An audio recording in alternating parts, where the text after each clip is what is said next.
कहानी की शुरुआत एक डार्क रूम से होती है, जहां प्रोटैगनिस्ट हमें अपने एनवायरनमेंट के बारे में बताता है कि वह एक रूम में रह रहा है, जिसकी दीवारें पुरानी और क्रीपी हैं, वुडन फर्नीचर टूटने वाला है, और बग्स बाहर से वेंटिलेटर के जरिए अंदर आते रहते हैं। वह उन इंसेक्ट से जेलस होता है। एक बग को मारने के बाद वह उसे चाटता है और कहता है कि यह बिटर है। फिर वह सोचता है कि मैंने अपनी पूरी जिंदगी इस बेसमेंट में बिताई है। किसी दिन जब मैं इस सफोकेटिंग प्लेस से बाहर निकलूंगा तो मैं यह सेल्फ इंट्रोडक्शन इस्तेमाल कर पाऊंगा जो मैं अभी लिख रहा हूं। नॉर्मली एक सेल्फ इंट्रोडक्शन नाम से शुरू होता है, लेकिन क्योंकि मुझे कभी अपने नेम से नहीं बुलाया गया, मैं इसे नहीं जानता। हालांकि मेरा एक नाम होना चाहिए जो मेरी माम ने मुझे दिया होगा। हालांकि मैं अपनी माम से जन्म के कुछ समय बाद ही अलग हो गया था। मैं उस तस्वीर से जान सकता हूं जिसमें मेरी माम मुझे एक बेबी के रूप में पकड़े हुए है कि वह मुझसे प्यार करती होगी।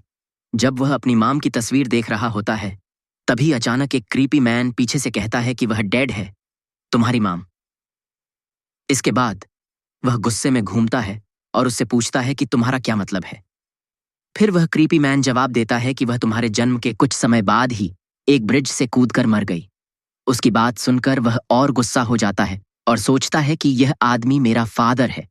साथ ही वही वह पागल आदमी है जिसने मुझे यहां बंद कर रखा है ताकि मैं बाहर न निकल सकूं। इस बेसमेंट की लंबी कॉरिडोर और ताले वाले दरवाजे, सभी चाबियां मेरे डैड के पास हैं। इसके बाद उसका डैड हंसता है और कहता है कि चिंता मत करो, मैं तुम्हें कभी बाहर नहीं भेजूंगा।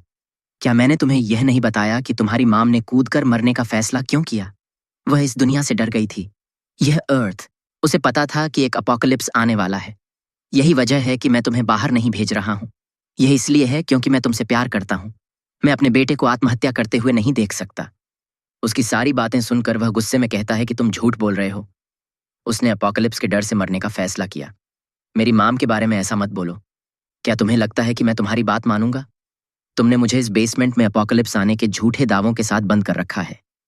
उसकी बात सुनकर उसका फादर कहता है कि यह तुम पर है कि तुम मुझ पर विश्वास करो या नहीं, लेकिन यह सेल्फ इंट्रोडक्शन जो तुमने लिखा है, यह कभी डे लाइट नहीं देख पाएगा। जब वह अपनी नोटबुक को जलते हुए देखता है तो वह चिल्लाता है और कहता है तुम रुक जाओ, लेकिन उसका फादर नहीं रुकता। नोटबुक को जलाने के बाद वह उसे डस्टबिन में फेंक देता है। फिर जब वह अपनी नोटबुक को पूरी तरह से जलते हुए देखता है तो वह अपने फादर से कहता है कि तुम जैसे व्यक्ति को डैड कहने का कोई हक नहीं है। उसकी बात सुनकर उसका फादर कहता है कि अरे बच्चे, तुम्हें ऐसा कुछ नहीं कहना चाहिए। मैं यह सब तुम्हारे लिए कर रहा हूं, जैसा कि तुम देख सकते हो। अब मेरे पीछे आओ, समय हो गया है। फिर अपने फादर के पीछे चलते हुए वह सोचता है कि हर दिन एक ही समय, वही कॉरिडोर जिससे हम हमेशा गुजरते हैं।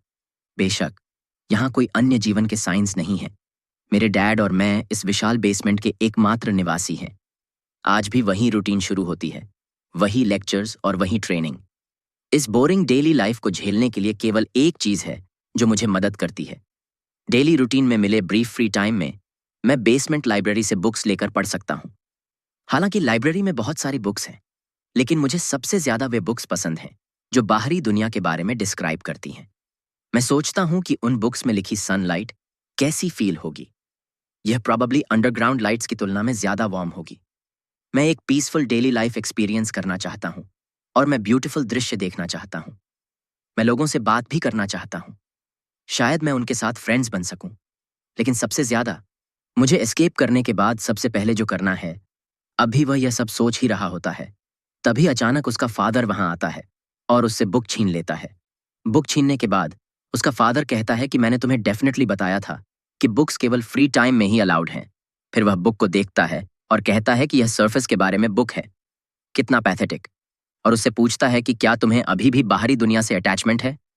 इसके बाद उसका फादर कहता है कि मैंने तुम्हें यह पहले भी बताया है, तुम कभी भी बाहर नहीं जा सकते। जब अपोकलिप्स आएगा तो दुनिया स्क्रीमिंग और ब्लड से भर जाएगी और अंत में केवल एशेज बचेंगी। ऐसा लगता है कि तुम्हें अभी तक यह रियलाइज नहीं हुआ है कि यह बेसमेंट ही तुम्हारे सर्वाइव करने का एकमात्र तरीका है। उसकी बात सुनकर वह फिर से सोचता है कि यह फिर से वही झूठ है, अपोकलिप्स आने की बात या जो कुछ भी। इसी अब्सर्ड वजह से उसने मुझे अपनी पूरी जिंदगी के लिए यहां बंद कर रखा है और फिजिकल अब्यूज के जरिए मुझे तड़पाता रहा है। मैं इस प्रिजन से एस्केप करूंगा, चाहे कुछ भी हो, लेकिन अभी समय नहीं आया है। मुझे उस पल का इंतजार करना है जब मेरा डैड अपना गार्ड पूरी तरह से डाउन कर देगा और वह डिफेंसलेस हो जाएगा। इसी बीच ट्रेनिंग रूम में जब वह पुशअप्स कर रहा होता है तो उसका फादर उससे पूछता है कि क्या तुम केवल इतना करके थक गए, और उससे कहता है कि तुम इस रेट पर अपोकलिप्स सर्वाइव नहीं कर पाओगे, तुमने अभी तक केवल 10 पुशअप किए हैं। इसके बाद अचानक वह गिर जाता है क्योंकि वह पुशअप्स करते हुए अपनी पीठ पर हैवी लोड उठाकर रहा था। इसके बाद उसका फादर उसे उठाने के लिए अपना हाथ आगे बढ़ाता है। यह देखकर वह पूछता है कि तुम मेरी मदद क्यों कर रहे हो। इसके बाद उसका फादर उसे इतनी तेजी से खींचता है कि वह पीछे की ओर दीवार पर गिर जाता है। फिर उसका फादर उससे कहता है कि अगर कोई तुम्हारी ओर हाथ बढ़ाए तो कभी भी उन पर ट्रस्ट मत करना। तुम्हें ह्यूमंस से सबसे ज्यादा सावधान रहना चाहिए, खासकर अपोकलिप्स के समय में। यही वजह है कि मैंने तुम्हें ट्रेन किया है और कॉम्बैट टेक्निक्स सिखाई हैं। जब तुम्हारा सामना अन्य ह्यूमंस से होगा तो तुम्हें अपने बेयर हैंड्स से भी सर्वाइव करने के लिए स्ट्रांग होना चाहिए। फिर उसका फादर अचानक नोटिस करता है कि वह उसकी बात नहीं सुन रहा है क्योंकि वह दीवार पर गिरने से बेहोश हो गया है। इसके बाद उसका फादर कहता है कि कितना वीक है, यह सोचकर कि तुम केवल इतना करके बेहोश हो गए। फिर अचानक वह अपनी आंखें खोलता है और अपने फादर को जाते हुए देखकर वह सोचता है कि केयरलेसनेस। इसके बाद वह अचानक एक शार्प वॉल टाइल उठाता है और अपने फादर की ओर भागते हुए वह सोचता है कि यही वह पल है जिसका मैं इंतजार कर रहा था, जब मेरा डैड अपना गार्ड पूरी तरह से ड्रॉप कर देगा। इसके बाद अचानक उसका फादर एक बहुत ही क्रीपी फेस के साथ घूमता है और उसके मूव को डॉज करता है। अपनी पूरी ताकत से वह उसके फेस पर किक मारता है और इस बार वह वास्तव में बेहोश हो जाता है। इसके बाद में वाटर ड्रॉपलेट्स की आवाज से वह अचानक जाग जाता है और खुद को अपने रूम में पाता है। फिर उसका फादर वहां आता है और कहता है कि तुम आखिरकार जाग गए, और उससे कहता है कि यह एक गुड अटेम्प्ट था, तुम्हारा अटैक। लेकिन क्या मैंने तुम्हें पहले ही नहीं बताया था? अगर यह तुम्हारे बेयर हैंड्स से नहीं है तो यह सारा ट्रेनिंग मीनिंगलेस है। इसलिए वेपन इस्तेमाल करने की तुम्हारी पेनल्टी यह है कि तुम्हें दोगुना ट्रेनिंग करनी होगी। अभी के लिए रेस्ट करो, कल एक टफ डे होने वाला है। इसके बाद उसका फादर चला जाता है और वह सोचता है कि मैं कुछ ऐसा जानता हूं जो मेरा फादर नहीं जानता।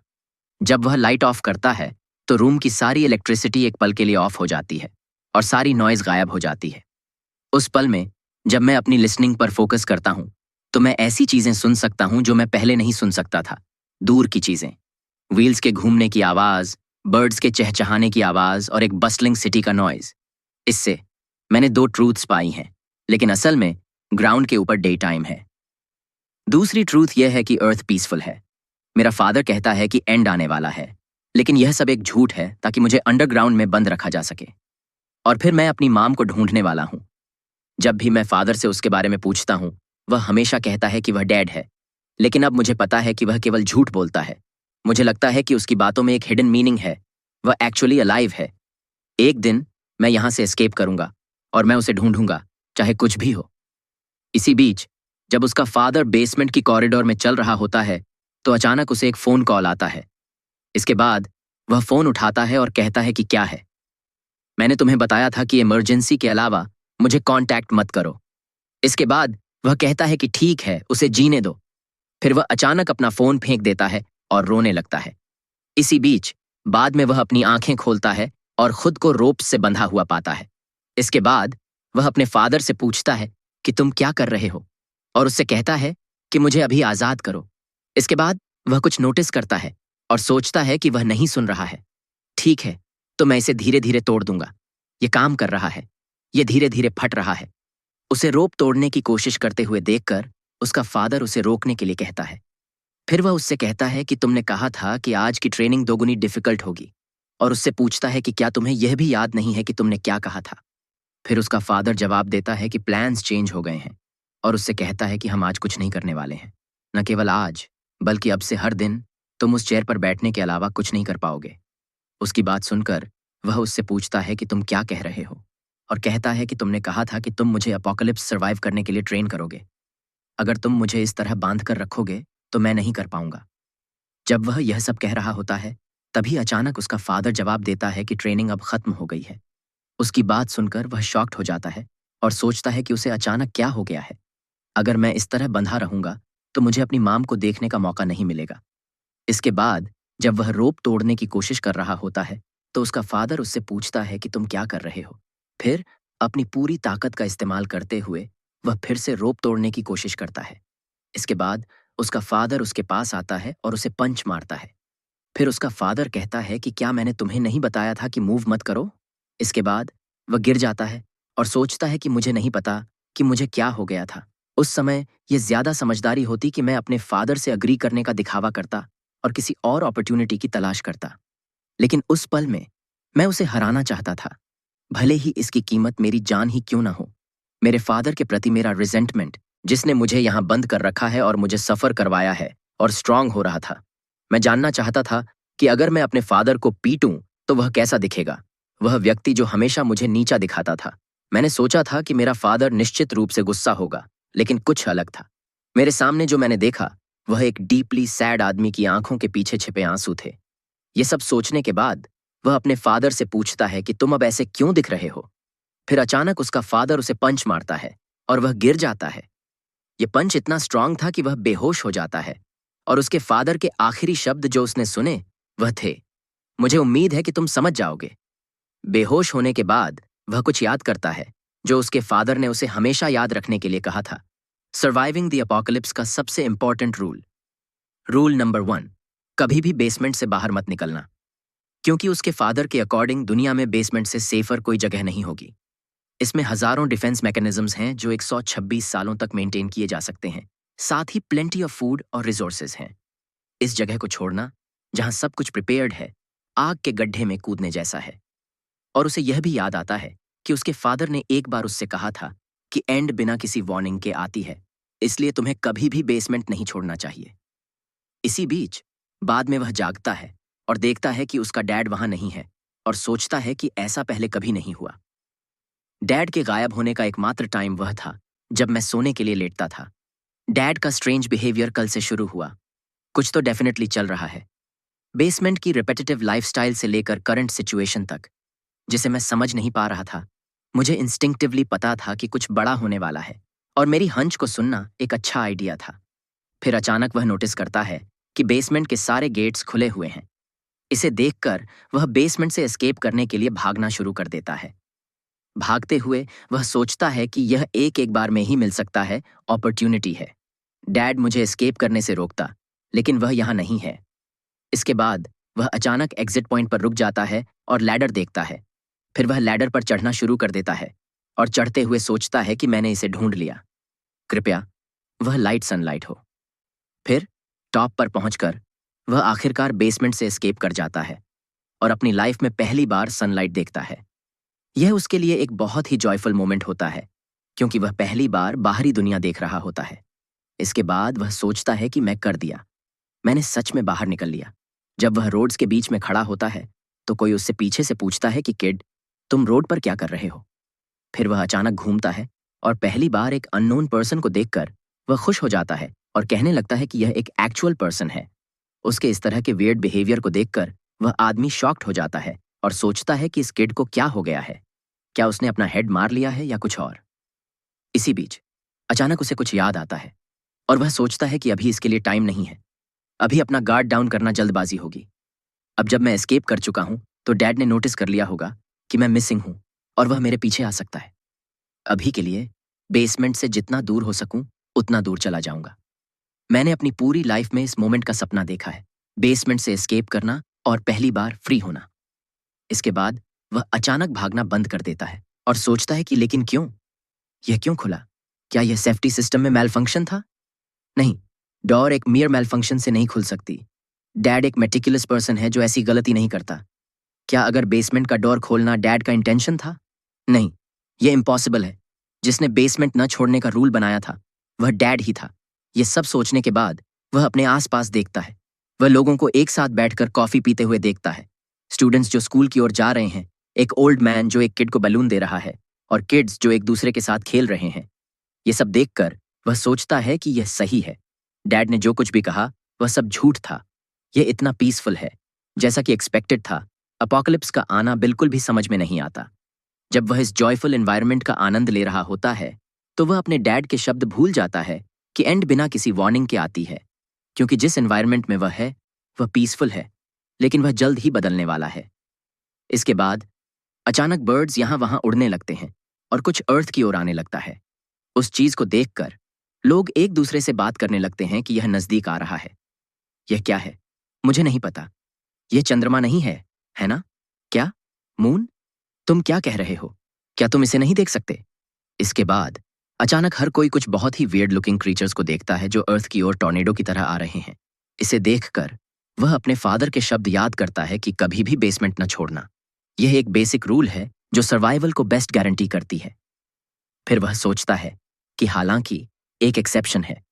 अगर बेसमेंट का लोकेशन एनिमी के सामने एक्सपोज्ड हो जाए या कोई डेंजरस मोमेंट आ जाए तो रूल 11 अब अप्लाई नहीं होगी।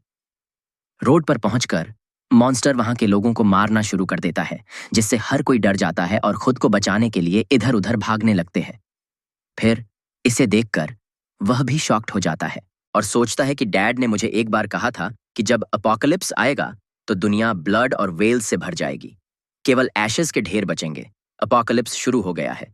इसके बाद मॉन्स्टर्स पूरे सिटी को डिस्ट्रॉय करना शुरू कर देते हैं और जब वह बिना किसी होप के लेटा होता है तो वह सोचता है कि डैड सही थे जब उसने कहा कि अपोकलिप्स आने वाला है।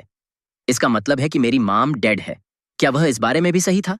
इसी बीच वह लोगों की एक क्राउड को देखता है जो मॉन्स्टर्स के कारण उसकी ओर भाग रहे हैं। इसके बाद अचानक उसका डैड वहां आता है और उसे भागने के लिए उसका हैंड खींचता है। उसे अपने फादर को अपने पास खड़े देखकर शॉक्ड हो जाता है और उससे पूछता है कि तुम यहाँ कैसे आए। फिर उसका फादर उससे कहता है कि भागो और अपने पैर मूव करना बंद मत करो। भागते हुए वह पीछे देखता है और देखता है कि बहुत सारे लोग उन मॉन्स्टर्स के कारण मर रहे हैं। फिर अचानक उसका फादर रुक जाता है और कहता है कि यहाँ भी मॉन्स्टर्स हैं। इसके बाद वह अपना रूट बदलता है और उससे कहता है कि मेरे पीछे आओ। फिर वे दोनों ब्रोकन ब्रिज की ओर रूट बदलते हैं। ब्रिज की ओर भागते हुए वह बहुत सारे लोगों को देखता है जो मॉन्स्टर के चंगुल में फंस गए हैं। ये सारा सिनेरियो उसके लिए बहुत हॉरिबल होता है क्योंकि वह उस रियलिटी का सामना कर रहा होता है जिसके बारे में उसके फादर ने कई सालों तक बताया था। फिर भागते हुए वह अपने फादर से कहता है कि यह हमें कैच कर लेगा। उसकी बात सुनकर उसका फादर जवाब देता है कि चुप रहो और भागो। यह सिटी छोड़ने का एकमात्र तरीका है। इसी बीच ब्रिज पर पहुंचकर वे बहुत सारे व्हीकल्स देखते हैं जो डिफरेंट टाइप्स के एलियन स्पीसीज द्वारा डिस्ट्रॉय कर दिए गए हैं। इसके बाद वह घूमता है और कहता है कि मॉन्स्टर्स हमें ब्रिज तक फॉलो कर चुके हैं। जब वह ब्रिज पर भाग रहा होता है तो अचानक एक मॉन्स्टर जो पहले से ही ब्रिज पर है उसका लेग टाइटली पकड़ लेता है और यह उसके लिए पेनफुल होने लगता है। फिर वह सोचता है कि अगर मैं इसे अभी नहीं हटाऊंगा तो मैं मर जाऊंगा। इसके बाद अचानक उसका फादर एक बड़े रॉक से मॉन्स्टर के टेंटिकल्स पर प्रहार करता है ताकि वह अपने सन को मॉन्स्टर के चंगुल से बचा सके। फिर वह देखता है कि मॉन्स्टर्स का एक झुंड बहुत तेजी से उनकी ओर आ रहा है। इसे देखकर वह सोचता है कि मुझे जल्दी भागना होगा, लेकिन जितना मैं भागता हूं उतना ही मुझे रियलाइज होता है कि मॉन्स्टर्स और मेरे बीच की डिस्टेंस क्विकली कम हो रही है। मैं उनसे दूर नहीं हो सकता। इसके बाद उसका फादर उससे कहता है कि जाओ। फिर वह जवाब देता है कि मैं इस स्टेट में भाग नहीं सकता। उसकी बात सुनकर उसका फादर कहता है कि तुम सर्वाइव कर सकते हो क्योंकि मेरे पास एक प्लान है। यह उसके लिए अनबिलीवेबल होता है और वह अपने फादर से पूछता है कि क्या यह पॉसिबल नहीं है कि तुम्हारे पास कोई प्लान हो। इसके बाद उसका फादर उसे उठाने के लिए उसका हैंड खींचता है और कहता है कि भागो। फिर वह अपने फादर से कहता है कि रुको, तुमने मुझे अपना प्लान बताया भी नहीं। इसके बाद उसका फादर कहता है कि मेरे हैंड में कुछ है, अब टाइम नहीं है, ब्रिज का इस्तेमाल करके एस्केप करो। उसके डैड से एक पेपर लेने के बाद वह फिर से भागना शुरू कर देता है। इसी बीच भागते हुए वह पीछे देखता है और देखता है कि ब्रिज टूट रहा है और उसके फादर ने उसे बचाने के लिए अपनी लाइफ कुर्बान कर दी है। यह सारा सिनेरियो उसके लिए बहुत शॉकिंग और हॉरिबल होता है। फिर वह अचानक रुक जाता है और सोचता है कि क्या हुआ, ब्रिज क्यों टूटा? क्या यही वह प्लान था जिसके बारे में वह बात कर रहा था? क्या यही था? सब कुछ समझने के बाद वह अपने फादर से सवाल करना शुरू कर देता है जिसने उसे बचाने के लिए अपनी लाइफ कुर्बान कर दी। तुमने मेरी पूरी लाइफ मुझे टॉर्चर किया, तो अब यह क्यों? मैं सर्वाइव कर गया, लेकिन अब क्या? मैं किस लिए सर्वाइव कर रहा हूं? वह सब कुछ जो मैंने ग्राउंड के ऊपर की लाइफ के बारे में सोचा था वह सब गायब हो गया। एक पीसफुल लाइफ, ग्राउंड की ब्यूटी और मेरा एकमात्र गोल। मैं पूछना चाहता था, तुमने मुझे बचाने के लिए इतना आगे क्यों बढ़ाया? इस हेलिश वर्ल्ड में मैं किस लिए जीऊं? इसके बाद अचानक वह अपने हैंड्स को देखता है जिसमें उसके डैड द्वारा दिया गया एक पेपर है। फिर अपने हैंड्स को खोलकर वह कुछ देखता है जो उसे अंदर से जीवित कर देता है। इसी बीच एक मॉन्स्टर भी ब्रिज पर आ जाता है और खुद को बचाने के लिए वह भागना शुरू कर देता है और ब्रिज से कूद जाता है। ब्रिज से गिरने के बाद वह अपने लेग को देखता है और सोचता है कि मैं अपने लेग्स पर खड़ा नहीं हो सकता। मेरी स्टैमिना रॉक बॉटम पर है मैं उस मॉन्स्टर से भाग नहीं सकता। मैं शायद इसी तरह मर जाऊंगा। लेकिन मुझे लगा कि मेरे पास कुछ भी नहीं बचा है। तुम मुझे अब ऐसा कुछ क्यों बता रहे हो? मैं जीना चाहता हूँ। मैं हार नहीं मानूंगा और मैं जो कुछ भी कर सकता हूँ वह करूंगा ताकि मैं जी सकूं और माम को ढूंढ सकूं। यह पॉसिबल नहीं है। अपने फीट पर खड़े होकर वह अपने डैड के शब्द याद करता है कि जब अपोकलिप्स आएगा तो ह्यूमंस सर्वाइव नहीं कर पाएंगे क्योंकि उनके पास पावर या नॉलेज नहीं होगी कि वे इंडिपेंडेंटली सर्वाइव कर सकें। यहाँ तक कि अगर वे सर्वाइव कर भी जाएं तो वे डेली रिपीट होने वाले डेंजर्स को सर्वाइव नहीं कर पाएंगे। यह सब याद करने के बाद वह खुद से सवाल करता है कि अगर ऐसा होता है तो मैं कैसे सर्वाइव करूंगा और अपनी डेथ को एक्सेप्ट करूंगा। जब मॉन्स्टर उसके पास पंच मारने के लिए आता है तो अचानक वह अपने डैड की आवाज सुनता है जो उससे पूछ रही है कि क्या तुम सब कुछ भूल गए जो मैंने तुम्हें सिखाया था। उसकी बात सुनकर वह अचानक वह सब कुछ याद कर लेता है जो उसके डैड ने उसे सिखाया था। सारा कॉन्फिडेंस, सारी पावर, सारी एनर्जी वापस आ जाती है। अब वह जीवित और स्ट्रांग है और मॉन्स्टर से लड़ने और उसे हराने के लिए तैयार है। इसके बाद वह अचानक बिग मॉन्स्टर के पंच को डॉज करता है और मॉन्स्टर को दूसरी तरफ फेंक देता है। फिर दोनों एक दूसरे की आंखों में देखते हैं। इसके बाद फिर से उसके फादर की आवाज उसके कानों में गूंजती है। तुम ऑर्डिनरी ह्यूमन से अलग हो। तुम्हारे और उनके बीच सबसे बड़ा डिफरेंस ये है कि तुम्हें पता है कि कैसे सरवाइव करना है। इसके बाद वह एक शार्प एज्ड चीज देखता है और फिर वह मॉन्स्टर को अटैक करने के लिए अपनी ओर बुलाता है। इस बार वह एक लायन की तरह फियरलेस था जो लड़ सकता है और अपने ओपोनेंट को मार सकता है। इसके बाद वह अपने फादर की इमेजिनरी आवाज सुनता है कि जो कुछ भी तुमने अब तक सीखा है, तुम्हारी ट्रेनिंग, एक्सपीरियंस और सर्वाइवल नॉलेज, सब कुछ करो और अपोकलिप्स को सर्वाइव करो। अब हम देख सकते हैं कि पूरा सिटी डिस्ट्रॉय हो चुका है और केवल कुछ लोग ही बचे हैं जो यहाँ वहाँ भटक रहे हैं। और फिर उनमें से एक कहता है कि 4 दिन बीत चुके हैं, लेकिन पुलिस ने अभी तक कुछ नहीं किया है।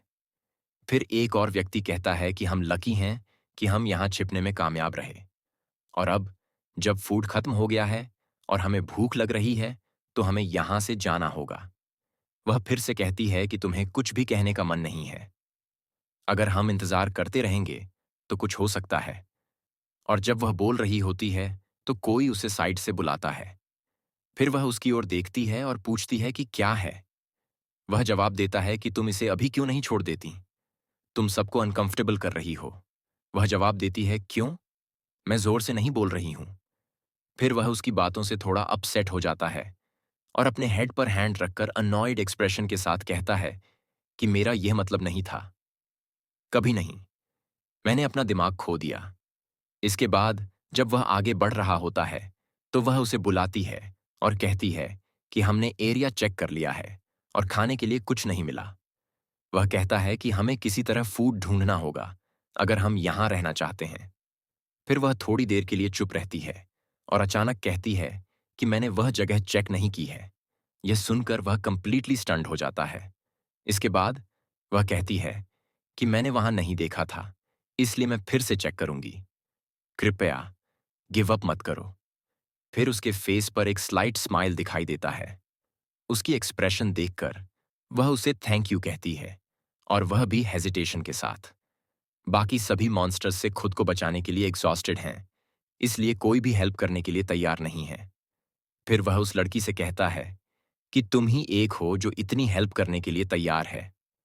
तुम सच में एक ग्रेट किड हो। वह जवाब देती है कि नहीं, मैं इतनी ग्रेट स्टूडेंट नहीं हूं। वह उससे फुल इंथुजियाज्म के साथ कहता है कि चलो होप रखते हैं और सबको यहां से अलाइव निकालने की कोशिश करते हैं। ये सब सुनकर वह वहां से हिल नहीं पाती और न ही कुछ कह पाती है। फिर वे वहां से फूड की तलाश में निकलते हैं और दो लोगों को एक कॉर्नर में एक दूसरे के सामने बैठे हुए देखते हैं। फिर वह उनके पास जाती है और पूछती है कि क्या तुम्हें इस एरिया में कोई फूड मिला है? फिर दोनों एक दूसरे को देखने लगते हैं और एक फूड पैकेट पीछे से निकलता है और कहता है कि हाँ, मुझे यह कुछ पायल डिब्री के बीच मिला था। वह इस फूड को देखकर खुश होती है और कहती है कि ओह, सच में। फिर हम दोनों ने पैकेट को फाड़ दिया और पलक झपकते ही सारा खा लिया। फिर वह एंग्रिली कहती है कि तुम क्या कर रहे हो? हमने कहा था कि जो कुछ भी मिलेगा उसे सबके साथ शेयर करेंगे। वह जवाब देती है कि वे बोरिंग लोगों ने यह डिसीजन लिया था। हमने कभी नहीं कहा कि हम फॉलो करेंगे, तुम जानते हो। लेकिन कल भी तुम लोगों ने शेयर्ड फूड पोर्शन से खाया था। फिर वह रिएक्ट करना शुरू कर देता है जैसे उसे याद नहीं है या उसने खाया ही नहीं। इसके बाद वह उनसे कहती है कि अगर यही चलने वाला है तो मैं तुम लोगों की रिपोर्ट करूंगी। तुम लोग क्यों नहीं आगे बढ़ते? क्या तुम्हें लगता है कि हम बस यूं ही बैठे रहेंगे? वह उससे कहता है।